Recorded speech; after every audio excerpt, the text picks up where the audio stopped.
Kasaragod അനന്തപുരത്ത് plywood ഫാക്ടറിയിൽ ഉണ്ടായ പൊട്ടിത്തെറിയിൽ അന്വേഷണം നടത്താൻ ജില്ലാ ഭരണകൂടം. ഫാക്ടറീസ് ആൻഡ് ഓയിൽ വകുപ്പ് അധികൃതർ ഇന്ന് അപകടമുണ്ടായ ഡെക്കോർ പാനൽ ഇൻഡസ്ട്രീസിൽ പരിശോധന നടത്തും. ബോയിലർ പൊട്ടിത്തെറിച്ച് പരിക്കേറ്റ 8 പേരുടെ ആരോഗ്യനില തൃപ്തികരമാണ്. അപകടത്തിൽ അസം സ്വദേശി നജീറുൽ അലി മരിച്ചു. അർച്ചന രവീന്ദ്രൻ ചേരുന്നു. അർച്ചന, ഒരു മരണം സംഭവിച്ചതാണ്. ഇതിലെ പരിശോധനകളൊക്കെ എപ്പോൾ നടക്കും?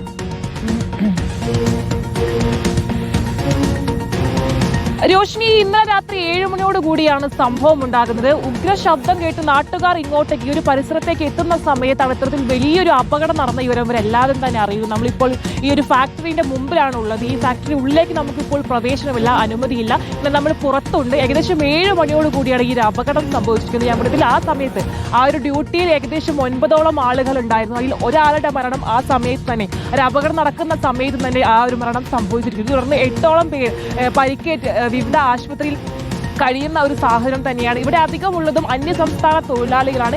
അസം സ്വദേശികളടക്കമുള്ള ആളുകളാണ് ഇവിടെ ഉള്ളതും. അസം സ്വദേശിയായ ഒരാളാണ് ഇന്നലെ മരിച്ചിരിക്കുന്നത്. എന്തായാലും വലിയ രീതിയിലുള്ള ഒരു സ്ഫോടന ശബ്ദം കേട്ട് നാട്ടുകാർ ഇവിടെ എത്തുന്ന സമയത്ത് ഈ ഒരു തൊട്ടടുത്ത് ഈ ഏകദേശം ഇൻഡസ്ട്രിയൽ, ഈ ഒരു കിലോമീറ്റർ എന്ന് പറയുന്ന ഇൻഡസ്ട്രിയൽ ഏരിയയാണ്. ഒരുപാട് ഇൻഡസ്ട്രീസ് ഇവിടെ ഉണ്ട്. തൊട്ടടുത്ത് ഏകദേശം 7-8 കിലോമീറ്റർ അപ്പുറത്താണ് ഈ വീടുകൾ അടക്കമുള്ളത്. ആ 7-8 കിലോമീറ്റർ വരെ ഈ ഒരു ശബ്ദം കേട്ടു എന്നുൾപ്പെടെയുള്ള കാര്യങ്ങൾ നാട്ടുകാർ നമ്മളോട് പറയുന്നു. ആ സമയത്ത് എത്തുന്ന സമയത്താണ് ഒരു അപകട വിവരവരെല്ലാം തന്നെ അറിയുന്നു. എന്തായാലും ജില്ലാ കളക്ടർ ഇതിനോടകം തന്നെ അന്വേഷണത്തിൽ ഉത്തരവിട്ട ഒരു സാഹചര്യം തന്നെയാണ്. ഇന്ന് ഈ ഇൻഡസ്ട്രിയൽ ഏരിയയിൽ ഇന്ന് ഇവിടെയുള്ള ആളുകൾ എത്തി, വിദഗ്ധ ആളുകൾ എത്തി ഇവിടെ പരിശോധന നടത്തുന്നതുൾപ്പെടെയുള്ള കാര്യങ്ങളാണ് മനസ്സിലാക്കാനും സാധിക്കും. എന്തായാലും വലിയൊരു ഒരു അപകടത്തിനാണ് ഇന്നലെ ഈ ഒരു അനന്തപുരം സാക്ഷ്യം വഹിച്ചത് എന്നുള്ളതാണ്.